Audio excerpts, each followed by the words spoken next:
Hello, welcome once again to Pale Blooms and Beyond. Thank you for joining me today. Colin Hare is an English singer, songwriter, and guitarist. Standing in as a replacement member in the Honeycombs during 1966, Colin joined UK pop psych band Honeybus in 1967. Most remembered for their hit single, I Can't Let Maggie Go, the band released several singles and a couple of albums from 67 through 1973. While still in Honeybus, Colin recorded a rare, much sought after album, which many consider a classic of the country folk rock genre, 1971's March Hare. Beginning in 2005, Mr. Hare has released 4 more albums and a couple of EPs, the latest being Beach Sounds just last month. Well, welcome, Colin. Hello, Greg. Talk about where you were born and recollections of your childhood. I was born in Bath in Somerset. If anybody knows the UK, it's down in the West Country. The story is that after the Second World War, a lot of the local hospitals in London were still out of use, so the maternity units were taken out down to the West Country. So I was born in an Canadian Air Force hospital in Coombe in Bath in Somerset, 1946. Yeah, what else? What do you remember from your early childhood? My early childhood, I picked up a ukulele at 8 years old. My mother bought me a ukulele, and I played my first concert at a Catholic church concert, dressed in a cowboy hat and chaps and a waistcoat, singing Way Down Upon the Swanee River and something else, Margie, I think. So that was my first performance, sort of on stage, made the local newspapers. I've still got a photo of it when I was 8. Is that right? 12 years old, I got my first guitar, Mm-hmm. started playing, joined friends at school. We got a band together at school. And then we continued after school for a couple of years, did a lot of local gigs, pubs, clubs around the Essex. I'm in Essex now these days, Grand Essex in the UK. And that took me up until about 17, 18 years. I started an apprenticeship as an electrician, and then I got more interested in music and did a demo at the studio in Denmark Street, Central Sound. And on the strength of that, the guy who owned the studio contacted me and gave me a management contract. He was a singing instructor, so he started giving me coaching. During that time, I kind of worked in the studio for a couple of years. I met Scott Walker and Helen Shapiro and a lot of the local sort of people around Denmark Street in London. So I met a lot of people at that time.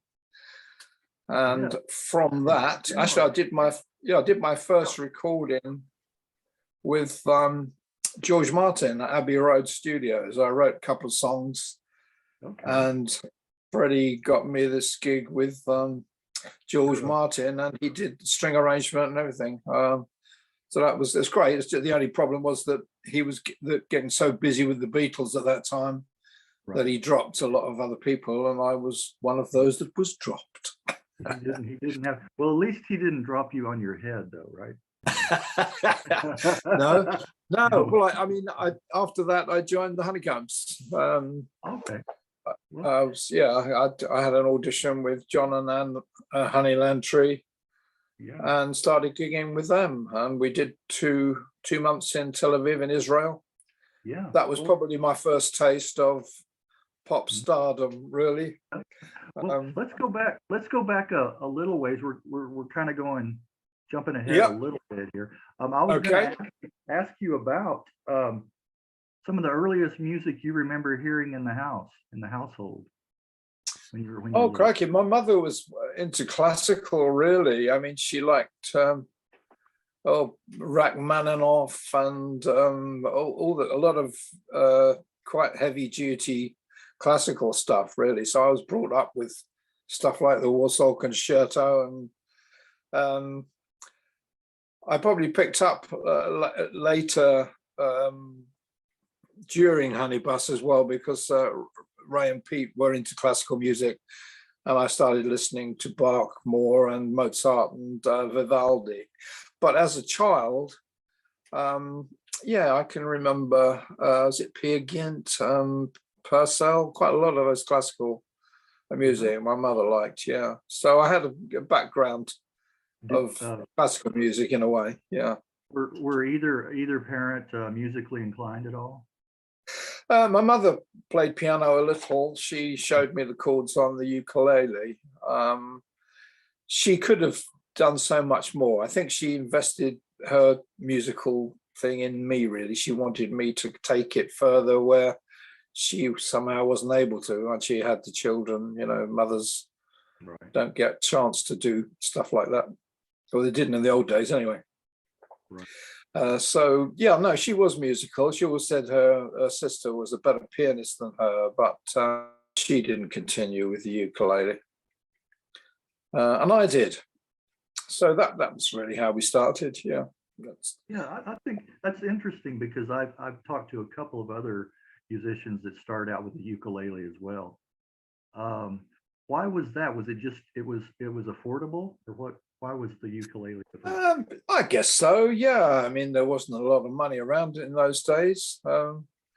Ukulele was quite affordable and pretty easy to start. I mean, just the basic chords, G and C and D. D7, A7, and away you go. You've got an infinite number of songs. Well, can you remember one of the first singles or albums that you got? My sister, I think it was probably Rock Around the Clock, Bill Haley. Okay. My sister was a couple of years older than me and tapered all my jeans for me.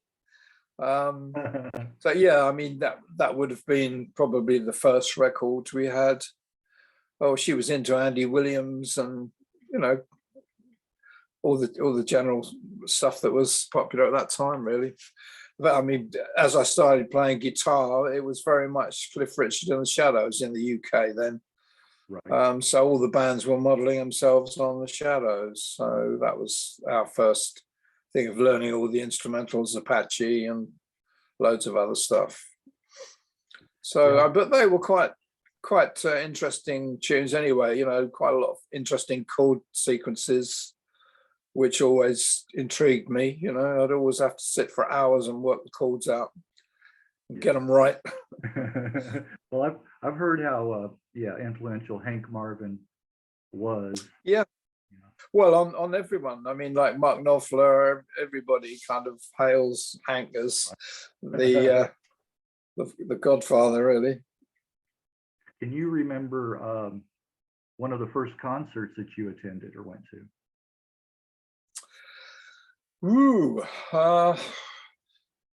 Well, the one that comes to mind is at the Marquee Club. I saw Spencer Davis Band when their "Give Me Some Lovin'" came out first time. I mean, I did Glastonbury in about 1970. Mm-hmm. I mean, quite a few, but I was more interested in doing stuff myself, really, than I was watching other people. Yourself, right? Well, we'll get back up to when you were talking about the Honeycombs. How was it? How was it that you came to join the band? You were I worked in the Central Sound Studios in Denmark Street as a kind of demo artist. I was recording demos, singing and playing guitar for various songwriters. I actually did an afternoon with David Bowie. We wrote a couple of bits and pieces together, but I didn't kind of think it was that notable at the time, but just shows you how wrong it can be. Right. Yeah, so I worked in the studio, and we got this link with Honeycombs were reforming after they'd split. Denny Dale, the lead singer, and two of the other guys split. And it was Honey Lantry and her brother, who was the bass player, John. They came and auditioned me in the studio, and I got the job. Well, talk about Joe Meek. Do you have any Joe Meek interesting stories? Joe Meek, yes, indeed. I recorded about 5 tracks with Joe Meek at his notorious recording studio in the flat above the leather shop in Finchley Road. It was quite an amazing place, really. It was just as his front room of his flat. He had all the tape recorders in the kitchen with all the cables sort of running around the door. He was a very sort of temperamental sort of chap, but very sweet, very gentle. He loved Honey Lantry. I mean, he just worshipped her. He did kind of stamp his foot and do a couple of tantrums a couple of times, but we got the tracks. That Loving Feeling was one of my songs.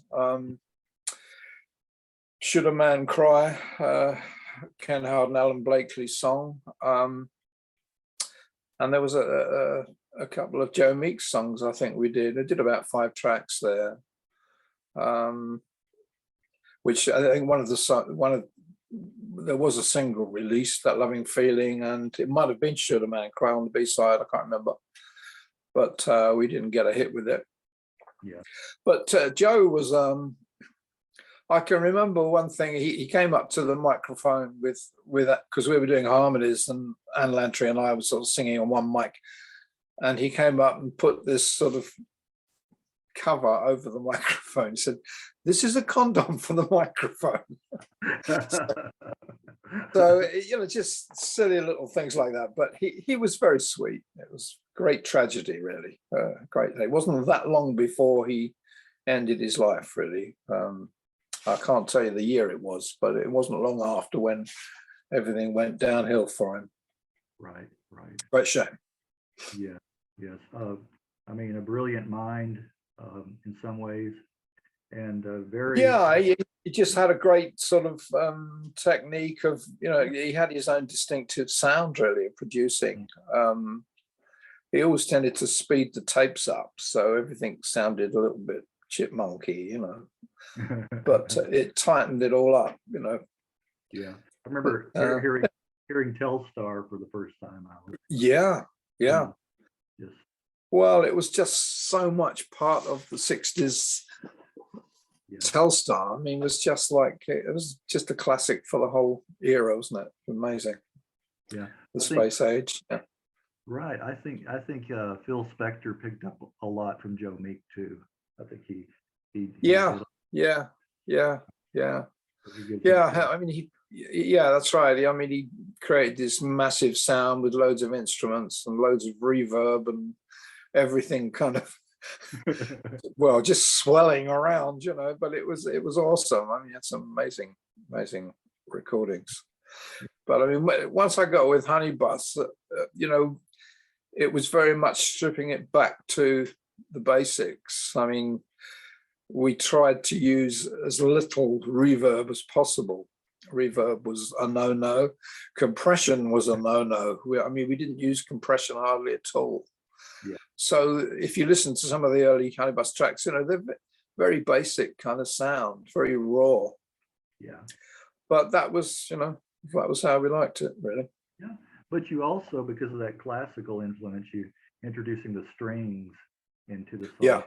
Really, I think really sets you apart from a lot of other bands.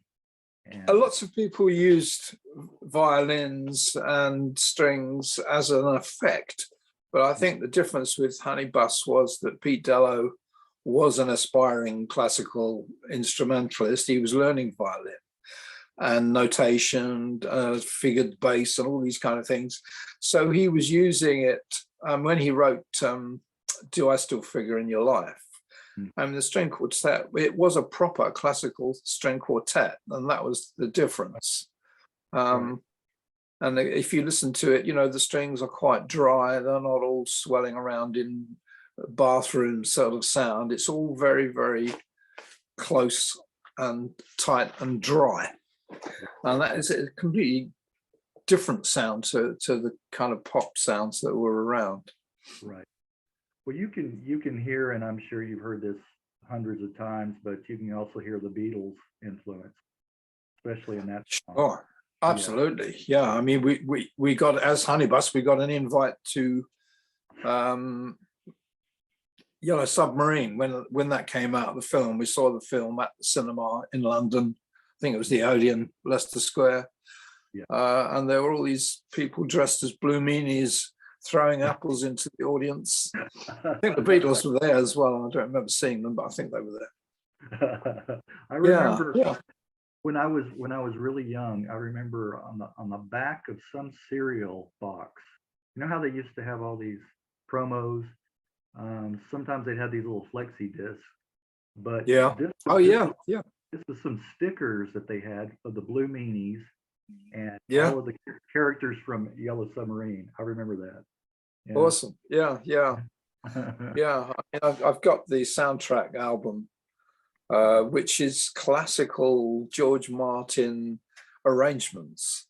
Yeah. They're just awesome. And why I'm so proud is that the tracks I did with him, if I listen to the string arrangements that he did, I mean, it's the same, exactly the same kind of arrangement. So I really feel part of the history of it all, Yeah. Well, how did the band come to sign with Darum? Well, the manager, Terry Noon, he'd kind of set that up before I joined. The band had the first single, which was Delighted to See You. The DRAM deal was already set up. It was a kind of lease tape deal. So we always owned the rights to what we did at the time. Subsequently, they've all been sold off to Sanctuary and various other companies now. So we don't have the rights to them. But that was set up before I joined. I mean, I joined just after Delighted to See You. And the first single I did with the band was Do I Still Figure in Your Life? Okay. So for me, the recording session was really quite a first. It was to see the string quartet guys come from the London Symphony Orchestra sort of turn up and take their places in the studio. It was quite a small studio we did it in. Well, I remember the bass player turned up with his bass on his strung over his back, and he turned up on a push bike. But they were extraordinarily nice guys. But once they tuned up and started playing, I mean, you may remember on the beginning of the Story album, it's got Give Us a Day, Pete, and they're all going, yeah. Right. But that was literally how it was. It was awesome. And I sat there gaping, I think, in the control room, just listening to the sound.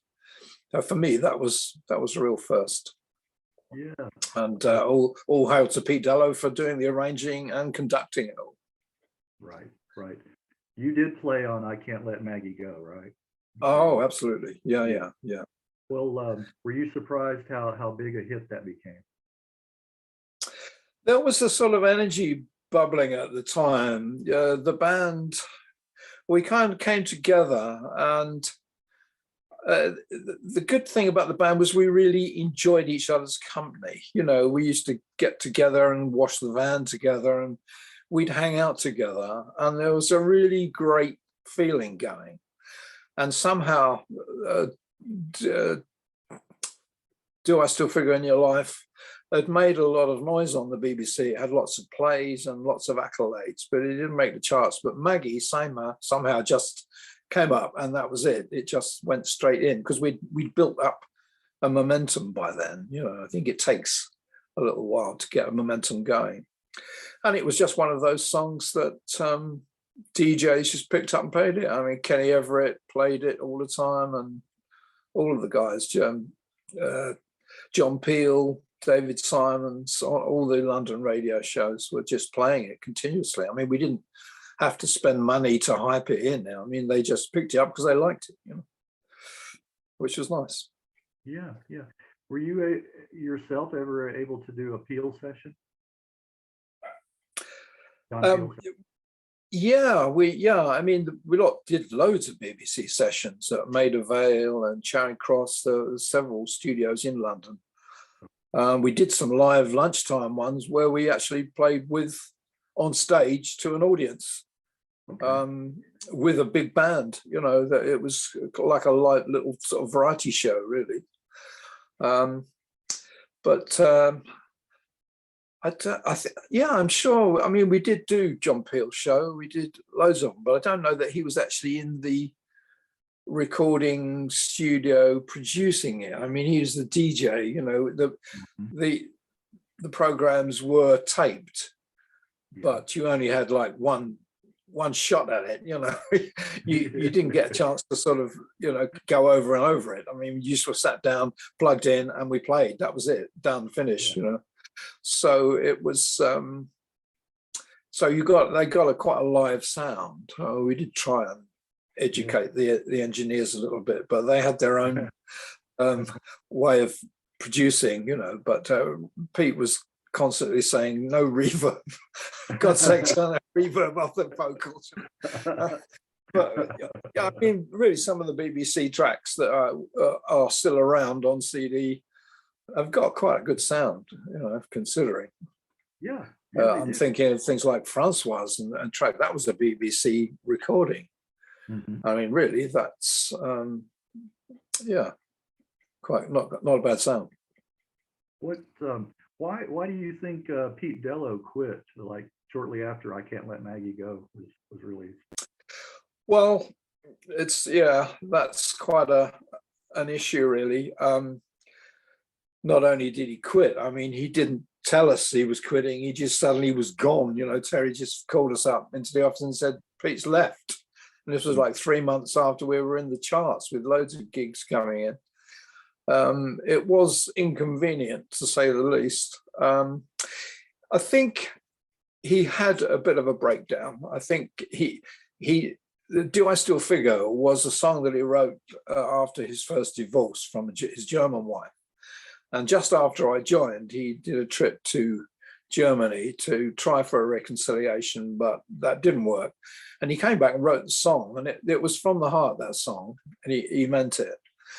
And of course, once we got Maggie and all the success, I think it overwhelmed him, I think. And he just he just had a breakdown and couldn't handle it. He just pulled out. So, well, the story is, Ray Kane and I had sort of plugged on, and we got in Jim Kelly, who had already played with Ray in a previous band from a previous life down from Dundee in Scotland. He came down and we rehearsed him up and we got the story album going. But it took a long time to get another single out. It was a year or more before we did Girl of Independent Means. It didn't chart in the UK, it charted in Holland and I think a couple of European countries. But by that time, Pete going, and of course Terry Noon, our manager, was Pete's best friend. And really, without Pete, he wasn't that interested in the band, to be honest. I mean, he put things in the press like, oh, without Pete Dello, the band, there's no magic without Pete, the band's finished without Pete Dello, which we resented bitterly because, I mean, Story album is full of magic in my view. I think it was a good album, and but he didn't do us any good, really, kind of putting out the negative thing into the press. He didn't really work to get us any gigs much, and the whole thing gradually just petered out. Yeah, that's. He encouraged. To be fair, he encouraged us all to do our own thing. So that's when Pete Dello and I were given the Larry Page deal on Penny Farthing Records to do. I did March Hare and Pete Dello did Into Your Ears. Yeah. March Hare has had something like 6 reissues over the years. Yeah, Japan, Spain, it's been all over, which is nice. Yeah. It's taken on a whole life of its own. Yeah, Yeah. the story album. I wanted to, plug a few or three of the songs, my favorites on there, and get your take. I remember Caroline. Oh, That's thank you. Yeah, yeah, yeah, yeah. that's probably my That well, favorite. that was a composite really, because I had the chorus. She's all so fine, but that's all I'd got really. And Ray said, "Well, I've got some words, and then she is a lady of leisure." So we basically just put the two together. I mean, he had the verses and I had the chorus. Just luckily it was in the same key. But, yeah, no, it was one of those little songs that kind of work quite nicely. Yeah. Yeah, I think so. And then another one that one of my favorites is How Long. Yeah. Well, that was a composite as well. Pete Kirsch sang the original when it was on the B side, I think. Mhm.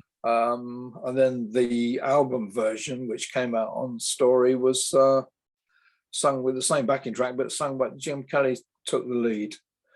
And both great singers. I mean, the good thing about Honeybus was that every member was a lead singer in their own right. They could all handle a song. Jim Kelly particularly had a great voice. You guys didn't have any ego issues though, right? I mean, about who's singing. No, I don't think so. No. We just, if you wrote the song, you generally had say on how you wanted it done. Yeah. But in many cases, I mean, I did a few of Pete's songs. Oh, crikey, one or two I've sung that he wrote. I can't think of the one I'm thinking of now, but and then some songs that Ray wrote. Jim sang, like Under the Silent Tree. That was Yeah. Jim Kelly singing. That was Ray's song, but so that's probably one of my favorites. Yeah, that's a good one too. Yeah. Ceilings number 2 is another one that I really like. Yeah, that's the one. That's the more the ballad, isn't it, with the sort of Yeah, figure style right, thing? Yeah. Well, you got an extra verse on that as well than the first version. right. But yeah, Ray, I mean, I've done that with a couple of songs. Really, you play it one way, like for Where Have You Been, for example. I wrote Mhm. that as a folk song with fingerstyle guitar, and which I did with Honeybus. And then, of course, after that, I needed a rock song for March Hare. So I basically just rearranged the song I already had and put a groovy bass line on it. And everybody kind of went along with it, and it changed the whole thing. So it's like two totally different songs, but it's the same song, but just a completely different arrangement. And that's really what Ray did with Ceilings. Yeah. Well, one of the songs that's not on Story, but it's a single that I like is She Sold Blackpool Rock. Yeah, I that love was this. one of Ray. Yeah, Yeah, that was one of Ray's best, really. Yeah. yeah. And it's interesting that there was an Italian version made. That's right. Yeah, I think Ray did record a couple of the songs in Italian or Spanish or something. Yeah, I do remember that. Yeah. Well, I mean, the band was pretty big in Europe. We had a lot of big following in Spain and all over, really. Yeah. Any memorable gigs that you remember playing with Honeybus? We did university gigs, really. They're probably the best. I think we did one with The Who. Yeah, to be honest, the gigging scene was much better with Jim Kelly, because when with Pete Dello to start with, he basically didn't want to gig. He'd been doing it for years. He'd suffered a collapsed lung, so he wasn't really a well man. And he just couldn't take the stress of, sitting on the M1 hour after hour, driving up and down the country, doing gigs, which, we all quite enjoyed it. We'd pull off at a greasy spoon and get on the pinball machine and have our burgers or whatever. So it was quite a good trip. But he really, he was past it by then. He'd married again, and I think he didn't want the same thing to happen to his second marriage. He was very much in love, and they were having a baby, and he really didn't want the lifestyle where you're living on the road out of a suitcase, you know. Right, right. Well, I'm, Larry Page of Trog's fame, setting up his penny farthing label. There's a lot of good artists that are on that label as well, and of course, Yeah, you joined that. yeah. And how'd you feel about that? About recording on penny farthing? Well, for me, it was an opportunity to do it my way. Being in Honeybus, obviously, I was the last person to join, so I very much had to toe the line. Pete Dello was very much the leader, and then Ray Kane kind of took the helm. So for me, March Hare was the first time I could just produce and sit in the control room and tell everybody how I wanted it, which was nice. Yeah, I think we all like having that freedom to do that. I think that's a the nice thing about March Hare. It was, Pete Dello was very much a stickler for detail. We'd rehearse, and we get every detail absolutely refined. Whereas March Hare was much more just throw the song at the boys, get a rhythm going and give them a chord sheet, and everybody kind of played their own thing, really. I mean, Bill Bremner did a lot of Bill Bremner of Dave Edmunds' Rock Pile, great guitarist, great, very funny guy. Yeah. He played lead on most of the tracks, not all. But that kind of gave it that real country zing, his country licks were brilliant. But I mean, you just sort of give them the song, you start playing it, and they just kind of muck in and do their thing, really. So it kind of just happened of itself, really. A lot of the tracks just came together. You got Pete Kershaw really whacking out the fantastic groove, and you couldn't really go wrong, I mean, it just everything just fell into place very easily, and there weren't sort of hundreds of takes or anything. We did it quite within 2 or 3 takes, really. So and we did enjoy it ourselves. I mean, Roger Dobson's notes on the original album, he said that it sounds like a live album where everybody's just really enjoying themselves, and that was pretty well like it was. Yeah. Well, I think that's a nice quality to have too. Go through and don't have too many takes, and have that live kind of sound. Yeah. What I've learned about sound recording is that you don't just record the music, you actually record the atmosphere and the feeling and the thoughts that are going on at the time. That all goes on the tape. And if, you have to have a good groove going.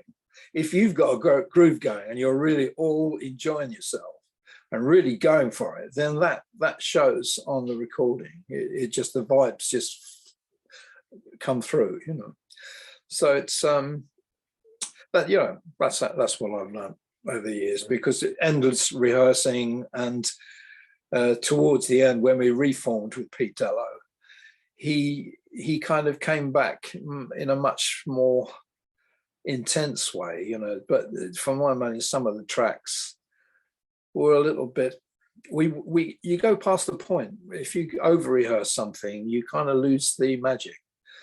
There were a couple of tracks we did which I felt just didn't have any life about them. I mean, they were musically right, but somehow there wasn't any kind of groove going on. I think we'd all lost the love by then, Kind of moved on from that.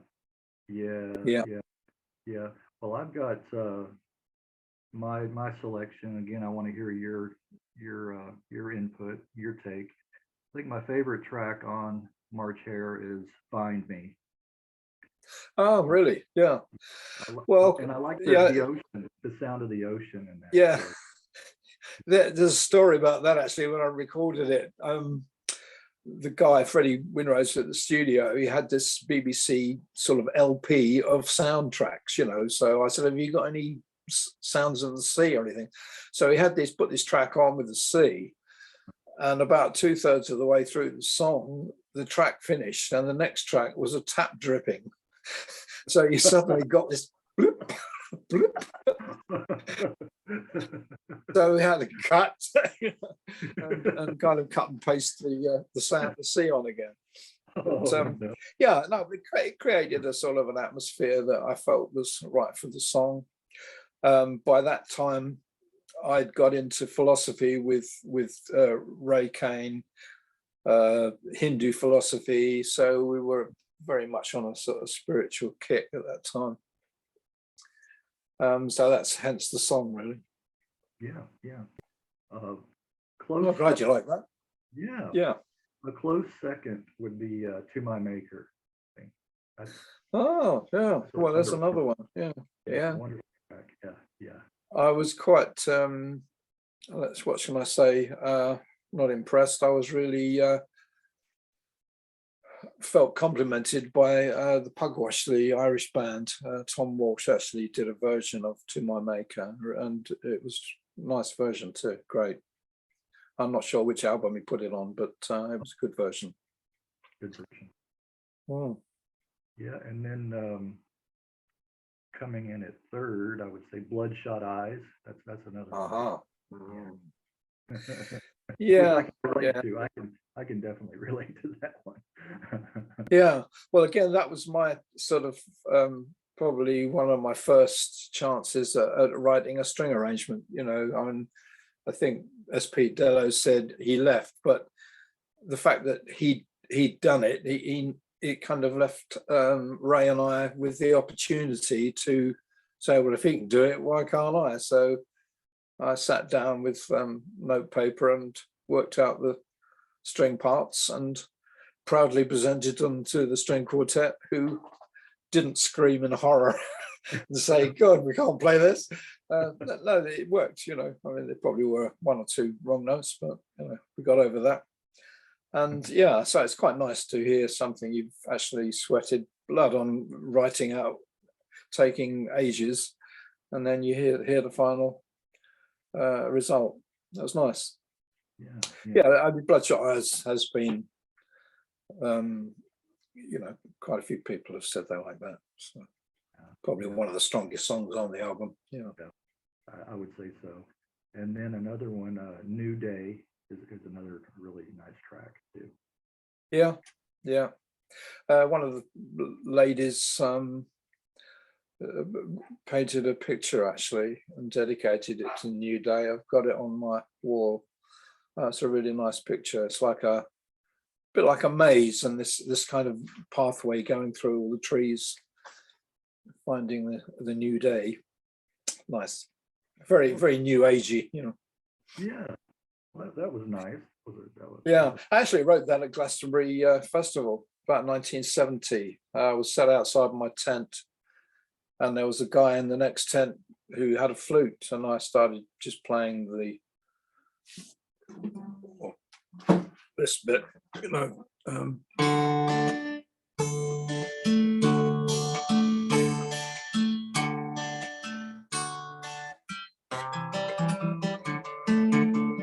I'm out of practice. Anyway, I was playing that, and he came up with the flute part, and there it was. Yeah, just like that. Just like that. That's right. Well, Cowboy Joe's another one. Yeah, that I had. Yeah, well, that was pretty. It wasn't even really finished. I mean, it should have had a lead guitar on or a fiddle or something. But by the time we got to the end of the tracks, I mean, I just had to get it all mixed and finished. So we just left it as it was. I mean, it had the piano coming in, which I really liked, the saloon piano coming in on the second verse. That was a guy called Pete Kelly who played that. He just bust that, really, you know. I gave him the chords and he just came in, and the feel was just great. And it really kind of creates that sort of image of the saloon bar with the doors, you know, and the piano playing. That's good. Yeah. All about images, really. Yeah. Images. Well, I take it that you were a big fan of Western movies. growing up. Yeah, I think so. I mean, we all as kids, we very much the Western cowboys and Indians was where it was at, wasn't it? I mean, it's all changed now. Yeah. We all feel sorry for the Indians now. We didn't then. We didn't then, did we? We came to our senses and realized what was really going on. Right, right. Yeah, I've heard that quite a lot. That Western movies were real popular over there, and there were theaters, right, that would play like on matinees, the Saturdays and Oh Sundays. yeah, that's right. Well, of course, Yeah. you had the spaghetti westerns as well in the Yeah. UK. They were all filmed in Spain, in Andalusia. Right. But it looks pretty desert-like and rugged, so it worked really well. Yeah. So the songs kind of evoke that sort of vibe, which is good. It's nice. Yeah, I love Ennio Morricone. I love his soundtrack. Wonderful, great stuff. And it does evoke that Western. He had a real good take on that sound, and the whole feel of it. I mean, Get Up the Road, of course. Yeah, Get Up the Road is another sort of country one. I mean, I've done that. I've got a friend named John Wigg who plays a really mean country fiddle, and he's been on a lot of the albums. But he does a great version of Get Up the Road with it. And in a way, it kind of should have had that in the first place. But Bill Bremner's guitar was pretty awesome. So yeah, I think it works definitely. And then the last one that I wanted to mention was Charlie Brown's Time. Oh yeah. I like the clock, ticking of the clock, and then. Do you want to see the clock? I've still got it. Oh, you still got it? Yeah. It was my grand's clock. There's a story. I'll tell you about it. Hold on, I'll just get it. Okay.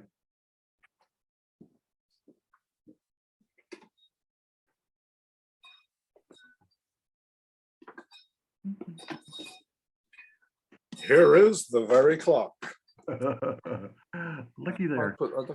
If I can put the chimes on, I don't know where the chimes are now. Here we are. Should come out. Oh,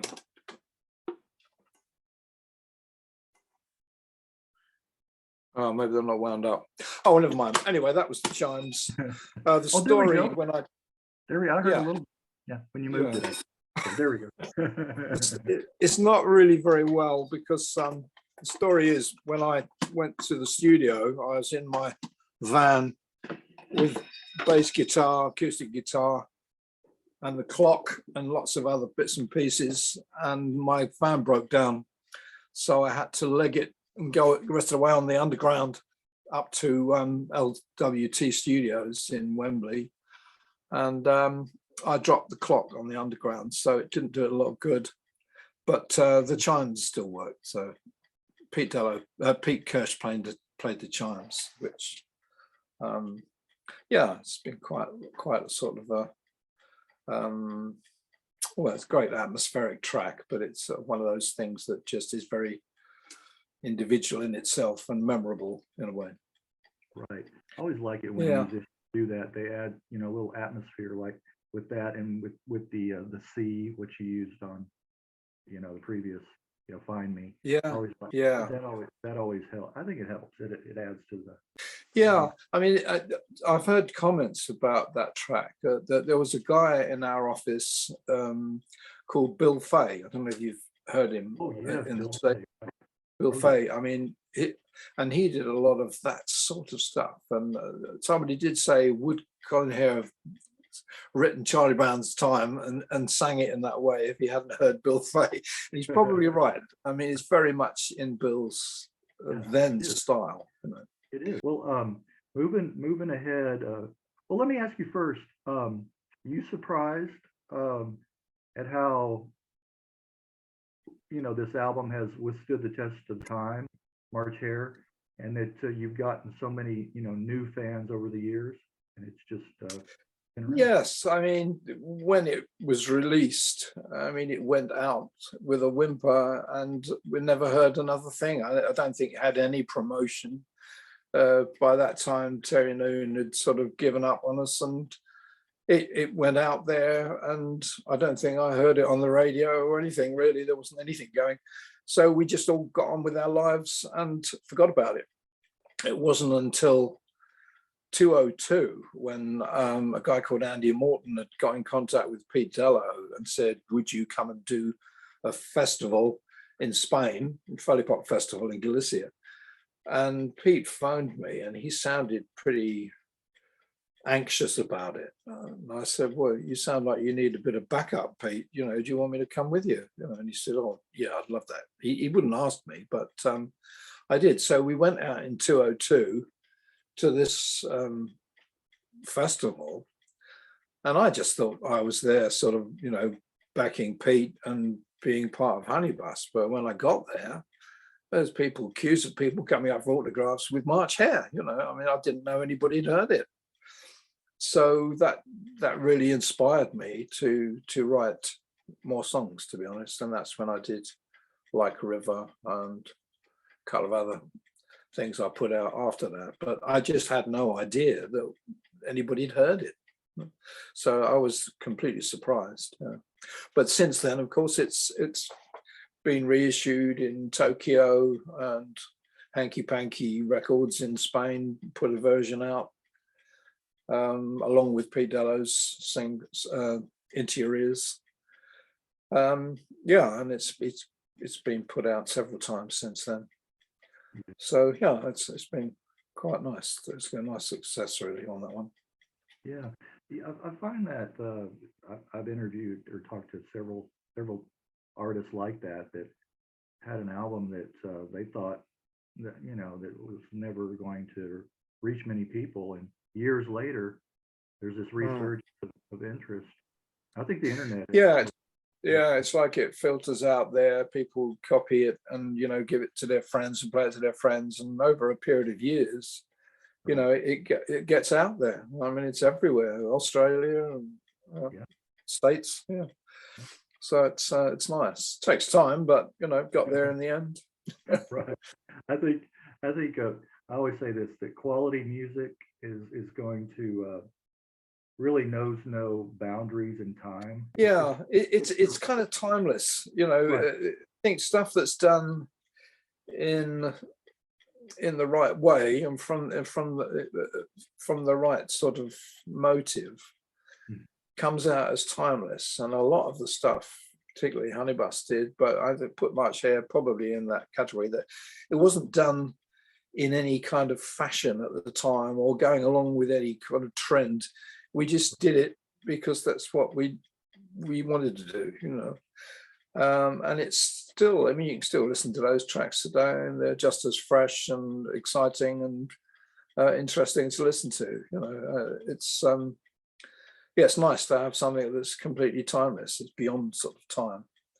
And I hope that, you know, some of the other stuff I've done, you know, for example, Beach Sounds, the most recent one, it's not in a, it's like Beach Boys kind of harmonies, yeah, but the songs have got the same kind of, they don't fit in anywhere in any kind of fashion. They're just there. And hopefully they'll still be around in a few years. I hope so. Yeah, well, that's coming up. I'm gonna again mention on your more recent material the track that I like, and get your 2 cents. You're Free Together. Now that was what, just a Japanese print? Was that? That's right. Yeah, Free Together was the first album I did after the 202 Philippa. That was probably about 204. Okay. I don't tend to promote that so much because it was really an experimental album. I mean, it did have a few nice songs on, but the recording, I mean, I was recording the whole thing, engineering it, and I didn't know what the hell I was doing. I mean, it's really an experiment. Some things worked and some things I'd rather not sort of be associated with now. So I don't kind of put that up on my Bandcamp forum, although it is up on YouTube, I think. Right. Yeah, and I have reissued a couple of the tracks that were on that, and I've kind of remastered them and rejigged them. and because I didn't really want to promote that so much. I'm Free Together that came out on, I put that in on the Benefit of Mr. K album because it just seemed to fit. So some of these tracks are worth revisiting, but the album, it's not something I'm particularly proud of, that one. Well, I hope you're at least fond of one track, Never Know Me. I think that's the best track, my opinion, because it's got great lyrics, and it's I think a lot of people can relate to that song. I mean, that's one that I feel a bit sore about, to be honest now. I was in a strange space. It was a bit of an attack on some of the members of my family, which I later regretted because I felt I was in a relationship which kind of changed my way of thinking, and once I was out of it, I kind of saw the error of my ways, if you like. This is something like Harry and Meghan. I think I got kind of duped, and my head was taken over really by someone else, and that song was really a result of that. But it's a good song, but the sentiment in it is a bit of a sore point for me. Yeah, it is interesting how your family, who should be the closest, because of the bloodline, should be able to know you and relate to you and understand you. And I know that myself, experienced that my own, it's not often the case, is it? Parental figure, I'll just say that, completely at odds. I mean, that is true. Just because you have a brother or a sister, you don't necessarily have the same kind of take on life. I mean, I've always been involved in sort of some kind of spiritual, meditation and yoga. I still do yoga these days. And that has put me in a totally different space to, some of the members in my family. But that's life. We're all on our own individual path, aren't we? We have to follow our own star. Well, like they say, you come into the world alone, you go out alone too. Yeah. Well, we've all had periods when we've been on our own. I spent quite a few years on my own between marriages, but I'm in a very good relationship at the moment. I'm very happy. So long may it last. You're right. Well, let's jump ahead to Like a River from 2005. 2005, right? Now that's a really nice album. In fact, I think it may be my favorite of your later material. It's the sort of a laid back, isn't it? It's not too in your face really, Like a River. It's soft and but you can revisit it quite comfortably, and it's still enjoyable. There's some nice tracks on that. I like All Gone Down the Tube, really. I mean, that was my take of after being with Honeybus and having such a kind of high profile and being with such interesting people, to then have to go back to a very mundane life and find you're surrounded by complete morons. And it was like, where did it all go? I think a lot of people who went through the 60s felt that, we were all on such a roll, and then suddenly you're back in the job center, Right. I mean, I wasn't literally, but that's kind of the sentiment, really. That everything changed, but that's life, isn't it? Yeah, it is. Well, I think my favorite track on the album is "Waiting," and I think that's one of your best songs. Well, that I pulled that through and put that on Beach Sounds because it's always been a moody kind of track, but I always felt that it lacked a more solid drum track. So what I did, I remixed it and put on some heavier drums. So the version on Beach Sounds has got a much heavier drum track, which I think makes it. I think it's a much better version than the original. But the rest of the track is exactly the same, the harmonies and stuff. Yeah, It is. It is. Yeah, Number two. I'm working on a video for that one actually. I've done a lot of sort of night driving shots, and I've got my son to do a couple of shots getting in and out the car. And a lady I know in Sweden, Nila Omo, has done some clips of herself sitting, looking out of the window, looking mournfully. So that hopefully, if I get it finished, I'll put that up on YouTube. But it's quite, it'll help the video, help the song. Yeah, I'm glad you like that. It's good. It's one of my favorites too. yeah. I think it is, and it's on the Beat Sounds. You've got it as waiting number 2. Yeah. Right? Yeah, waiting number. Yeah. Let me ask you this. I mean, this is even a few of your earlier songs before Beat Sounds. Did you double track your vocals? Oh, absolutely. Yeah. Okay. I mean, You didn't have but somebody else? the harmonies generally are always double tracked. I mean, not always the lead, depending on the song. The lead vocal is often single, but my wife's looking around the door saying, "Are you finished yet?" No, we're not finished yet. No. Almost. All right. No, there's a dog wolfing now.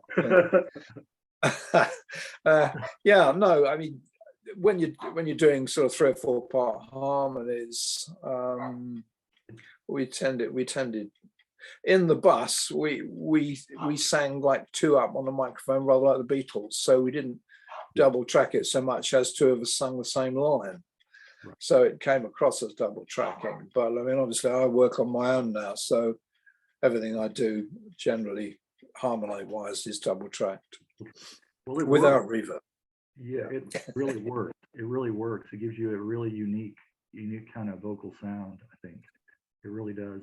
Well, I think, you know, I mean, it's a kind of industry staple now. I mean, the Beach Boys obviously tracked lots of times. I think Queen, you know, did multiple tracks of vocals. I mean, probably 3, 4 tracks of the same line, you know. So you can get an effect, but it certainly gives you a much stronger sound. Right. But then you go back to like the 4 Freshmen, and they're Mhm. singing just solo, four solo harmonies, and it's awesome. I mean, you've got to be bloody good to pull that off, to be honest. You know, you've all got to be very, very right in the center of the note and very straight, and that's not easy to do. No, I heard that. The 4 Freshmen and the high lows. I just heard that recently. Somebody else referred. Yeah. The association. Yeah, you know, really, really good harmony. Yeah. And that's interesting, isn't it? Because I mean, they started in the, I don't know, 50s, wasn't it, or something? A university group started in the 50s, and the originals have probably all passed on by now. But there are other people that have picked up the freshman sound, and it's awesome. Yeah, absolutely awesome. Yeah. Well, we'll move along here real quick. Like the title track, "Like a River," great song, of course. That's a bit of a 6-minute epic, really. Yeah, it just seemed to go on and on, that one, but I kind of got into it, so yeah. Well, it doesn't seem long. It doesn't seem long. You know, there are a lot of songs that are 6 minutes or longer, and they just drag. You know what I mean? And you're saying, is this song ever going to end? But that song didn't feel that way at all. It didn't. Well, it's a question of trying to bring in something new each time round. You know, if you're repeating a sequence, you've got to change the instrumentation in some way, or change the harmonies, and just bring in different effects to make it different, you know, to make it interesting. Otherwise it'll just die, you know.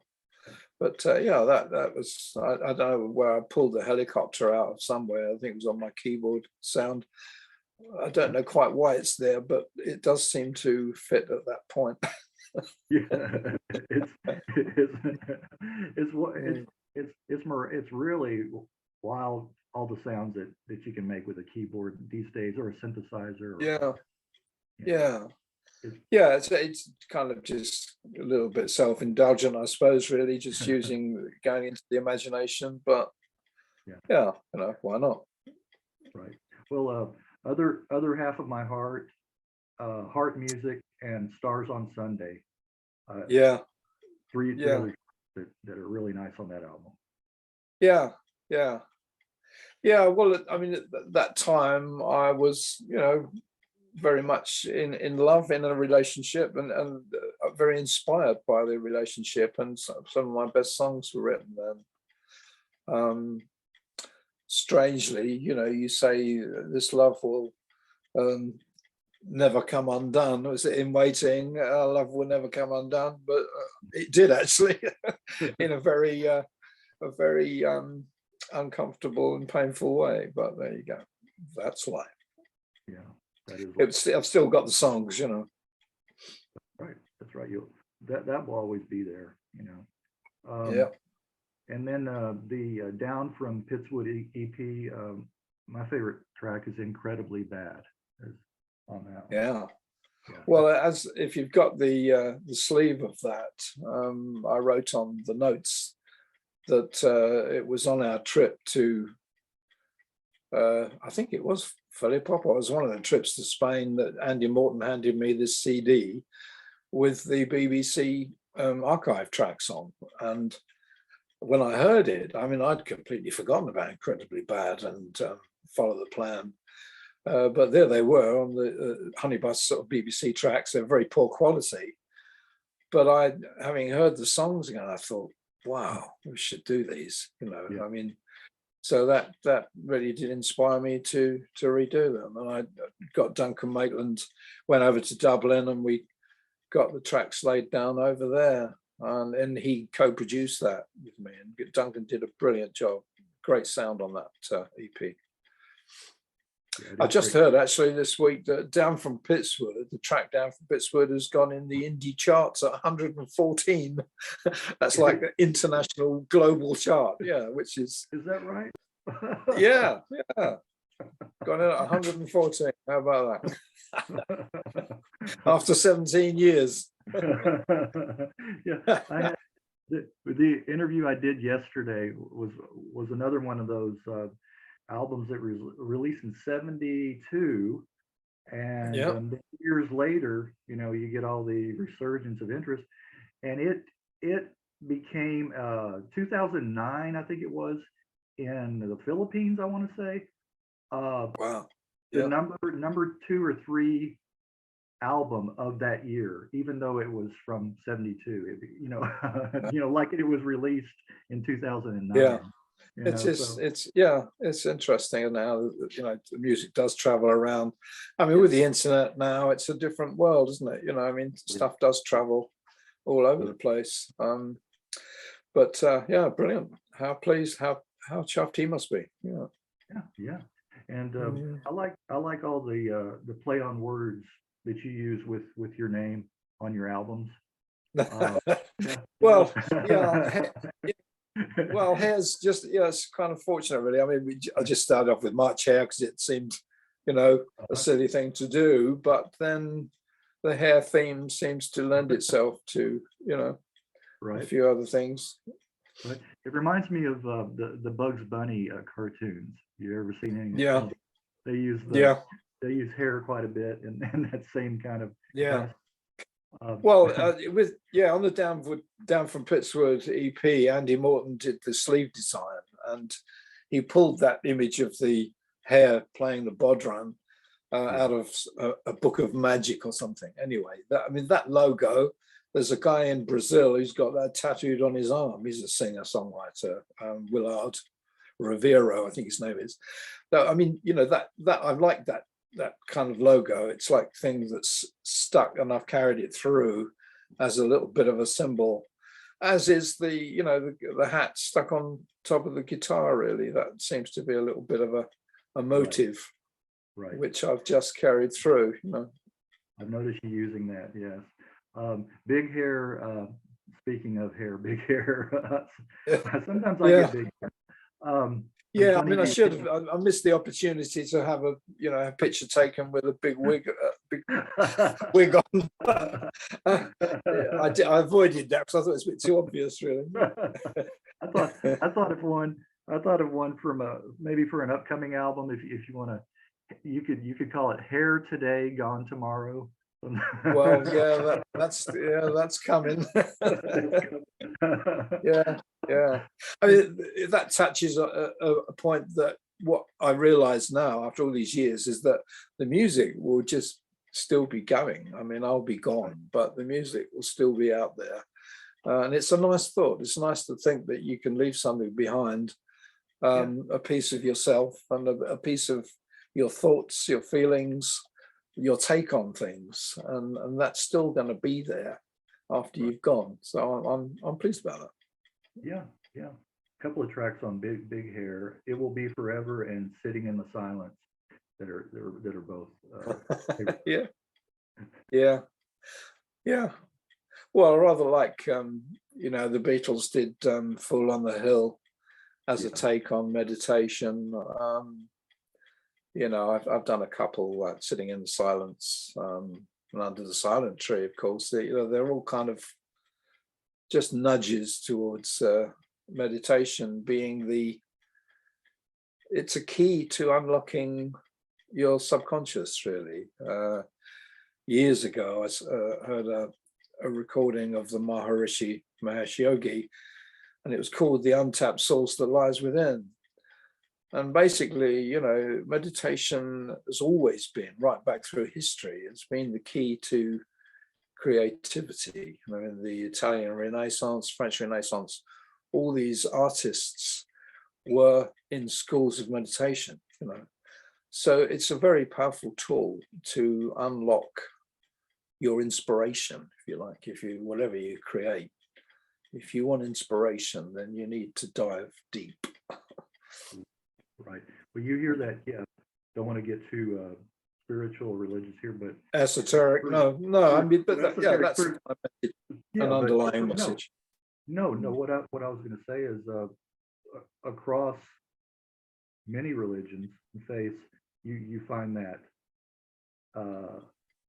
being centered, being within yourself, being still, being quiet. The meditation and different religions call it different things, but that's the only way. The only way really that you can, the inspiration a lot of times.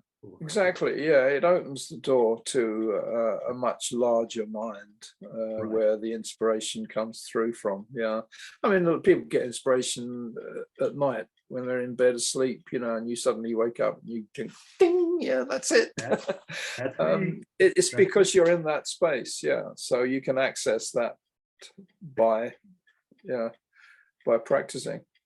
Yeah. If you're too busy, you're going to miss it.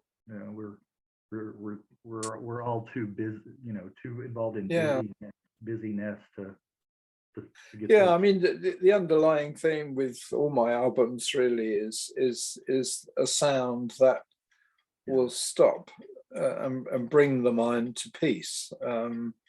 I mean, it's almost like sort of music therapy in disguise. I don't put it out as music therapy, but you can go through any of my albums and sit and listen to them, and at the end, your mind will be still. It has that effect, and in a way, that's almost the real reason I do it. It's not that I'm doing it for money or fame or anything really. I'm doing it because I think at this rather dangerous time in our history, those vibes are very important. The people who are peacemakers need to be active. Anyway, enough. I agree very, very much. There's not enough of it, I think, especially music and the arts. Well, speaking of the Beatles, for the benefit of Mr. K, again, that has to be a takeoff of Kite for the benefit of Mr. K. Tribute to Jim Kelly. Yeah. Well, I'm in contact with Jim because Jim sadly died in 1995, in his 50s, I believe he was. And I've been in touch with his nephew, Pat Kelly, for some time. He's up in Dundee, because that's where Jim came from. And in 2020, I finally got round to going up to meeting Pat personally. He's been a Facebook friend for years. But I went up there and I met a lot of Jim's old bandmates, because he was in a few local bands up there, and he was very popular up in Dundee, especially after the Honeybus. But tragically, after the bus, he went back to Dundee, and he couldn't really get into anything. He became quite depressed, and he drank a lot, and sadly he died of a brain tumor, I think, induced by a drink. But anyway, the story is that I met Pat and all his friends, and they gave me the idea of, they did a benefit thing for Jim when he was pretty poorly, and they called it For the Benefit of Mr. K. So I thought that's a good title. So I said to all his friends up there, I think, we need to get an album together of some of the songs that Jim was involved in. So I relicensed his single, Mary Mary, and one of my favorites, the Reverend Richard Bailey. And I put that on it with some other stuff, Bloodshot Eyes, which Jim played on and sang on, as a kind of tribute to Jim, really. That was my take of it. So See Those Eyes is a nice one. And I mean that in fact, Pat Kelly, Pete's Jim's nephew, wrote the lyrics. He sent me the lyrics. So I've got these lyrics. They were a bit of a mishmash, but I put them together and I wrote the song See Those Eyes. So that's really Jim's nephew's lyrics, which is nice. Well, he knew Jim, in the last days when he was sad. I'm very sorry that I never wasn't there to see him. But that's life. Well, the way, speaking of the Hindi influence, the way I like the tabla and that. Oh yeah. I think I wish more artists would use that. That was my sort of take on trying to achieve a sort of Indian music sort of sound, with the strings, the way they do the glissando with the violins. It was, I had a bit of fun with that. And then again, I'm talking about the way, which is meditation, really, the spiritual way. That's what the song's about. But don't want to keep ramming it down people's throats. But I feel it's important. Well, it is, and I think it's going to reach the right people, the right audience anyway. It seems to, it seems to gravitate to people who have ears to hear. There you go. And then The Way Old Friends Do, I like that one. That's really. Well, that was another one which I wrote, for Jim, really. What can you say? Moving. It was a genuine sentiment. I mean, I felt very sad that I hadn't sort of seen him at the end, and I felt I wanted to do something just as a tribute to him, because he was a good buddy. He was a great guy. He was very funny, very witty, brilliant guitarist, and a great singer. He was a really nice guy. Well, we're all getting to an age now, aren't we? They're all dropping like flies. There's another one gone this week. Oh gosh, I remember him. So it's probably a good opportunity to do tributes to lots of people. Yes, I think so. Well, jumping ahead, the Harebrain, another one I like, Harebrain. Through Creator, that's my favorite. Well, again, I thought the sea seems to be something to do with, I think we come from the sea, don't we, originally? It seems to have a pull for me spiritually. So that, yeah, the sea sounds returned through Creator, and of course I couldn't resist doing the Beatles gurgling harmonies. I just thought it had to be. Right. So I just have a bit of fun with it, really. I enjoy it. So And then you have More. More is another quality track. yeah. Yeah. Well, that's the version sung by Yeah. Female. yeah, gosh, not oh god, she wrote Killing Me Softly. The name's gone out of my head. Anyway, yeah, I met her in about 64, 65. Yeah, lovely lady. She's done loads of albums, and I actually messaged her and told her I've found this old demo of her singing my song, and she immediately bought it on Bandcamp. But, yeah. Oh God, it'll come in a minute. Yeah. Move on. All right. Well, let me know when you remember. And then one song I really like on there that's not typical of the kind of songs I like. You know, I like the slower, the more ballads, the moodier tracks, mellow. Yeah. But back with the blues, I think you did great. I like that one. I think I like what you Yeah. did. Yeah. Sort of dueling lead guitars, really. Yeah. What can I say? I just heard it as a, you know, put the old. That's when we did use some reverb, some, you know, some sort of playback reverb, which seemed to just fit that whole kind of genre, really. That sort of rock stuff with the early Elvis stuff and all that. They always kind of used that reverb. So yeah, I did it. I get it.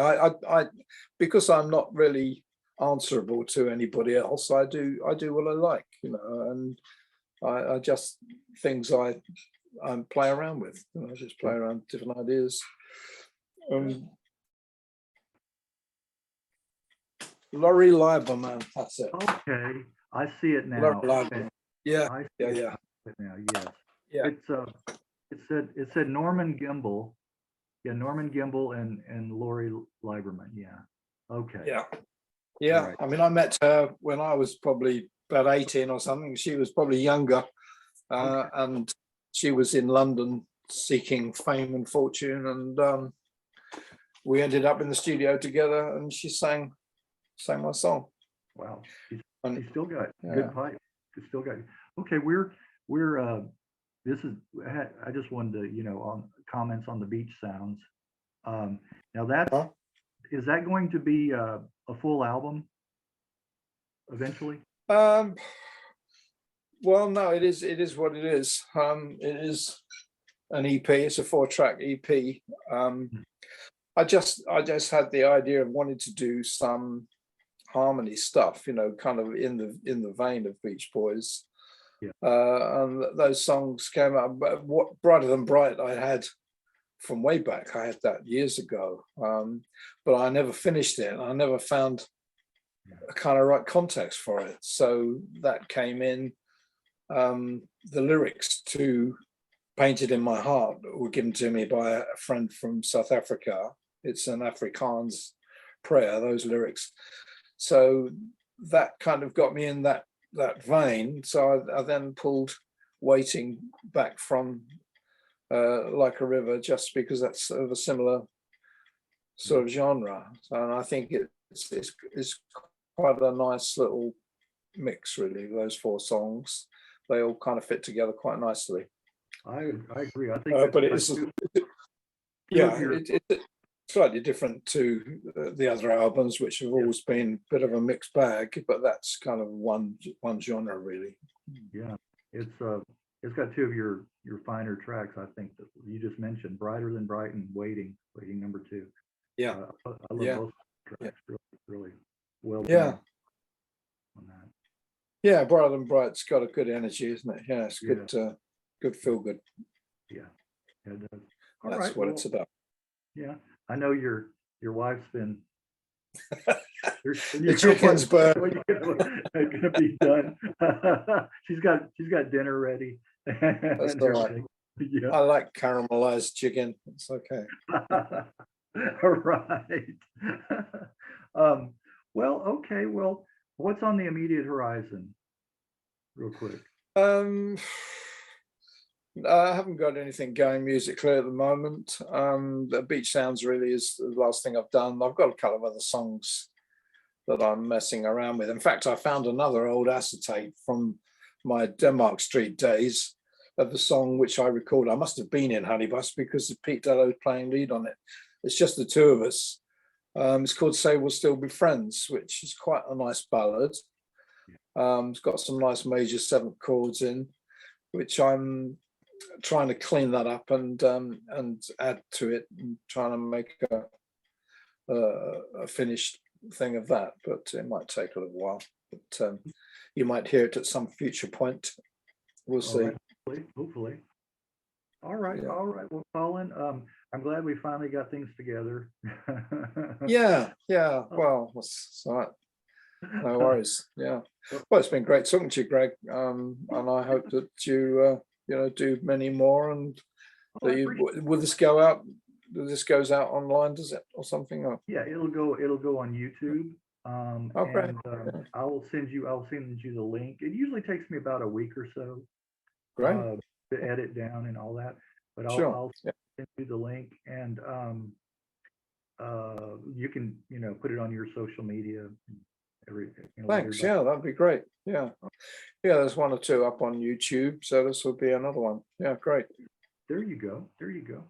All right. Well. Okay. And thanks for doing this. Thanks for sharing so much. And you go get something to eat. And, I'm starving. I know. I'll see you, Greg. Yeah. Bye, mate. All right.